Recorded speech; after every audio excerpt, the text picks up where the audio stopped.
دې ډاکټر چې دی نو 25 کروړ عوام ته دا ګوته چوتې کړه او 25 کروړ عوام چې دی نو دا یې چیلنج کړو. ویډیو راسره مکمل وګورئ. دا سرکاري هسپتال یو ډاکټر دی او دې دا ګوته چوته کړې ده. دی ولې چوته کړله مکمل سټوري ته زه بیانوم. خو چې څومره کسان مې ویډیو ګورئ که نه دومره شیر کړئ که نه چې دا ډاکټر چې دی نو مکمل طور باندې ختم کړي. دا ګوته ولې چوته کړله اصل وجه څه کېدلی شي ملګرو. دا چې دی نو په یو سرکاري هسپتال کې ډاکټر و که نه دی چې دی نو یو مریض راغی خو په ډېر سیریس حالات کې و.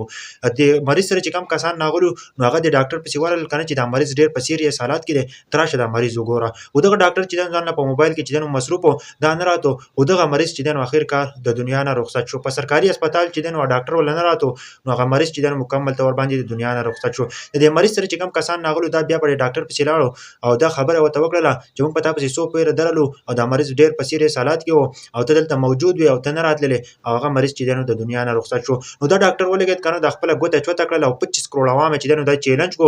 تاسو سوچ هم نشئ کولی چې یو ډاکټر چې دی نو داسې کارونه کوي که نه د خپله ګوته چوته کړه سیټه به تاسو ته په دې تصویر کې ښکاري.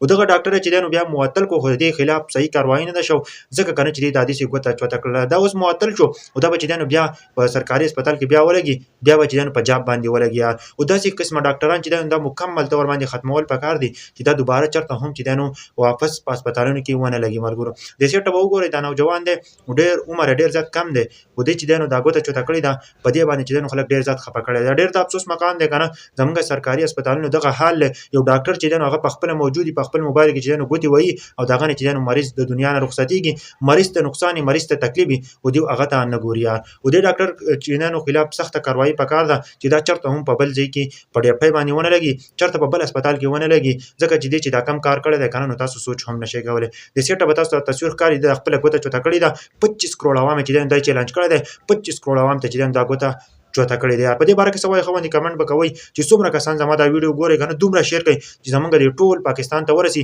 داسې قسمه ډاکټران چې دی د دې خلاف سخته کاروایي پکار ده چې یو مریض مري او ډاکټر موجود وي دغه باوجود چې دی نو ډاکټر نه ورځي او ډاکټر چې دی نو بیا خلکو ته ګوتې چوتئ بیا 25 کروړ عوام چیلنج کوي 25 کروړ عوام ته ګوتې چوتئ.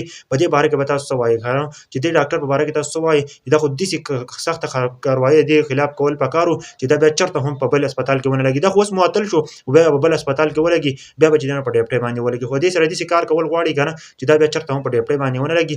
د عمر نه هم ډېر زیات کم دی او تاسو ورته کتلی شئ ملګرو. خو دې چې دا کم کار کړی دی نو تاسو سوچ هم نشئ کولی. په دې باره کې څه وایئ ښه باندې کمنټ وکړئ چې څومره کسان مې ویډیو ګورئ ضرور یې شیر کړئ. د نورو ویډیوګانو دپاره چینل هم سبسکرایب کړئ پیج او ټیک ټاک اکاونټ سره هم ضرور فالو کړئ. و دې ډاکټر چې کم کار کړی دی دې باره کې راته خپل رایې ضرور راکړئ.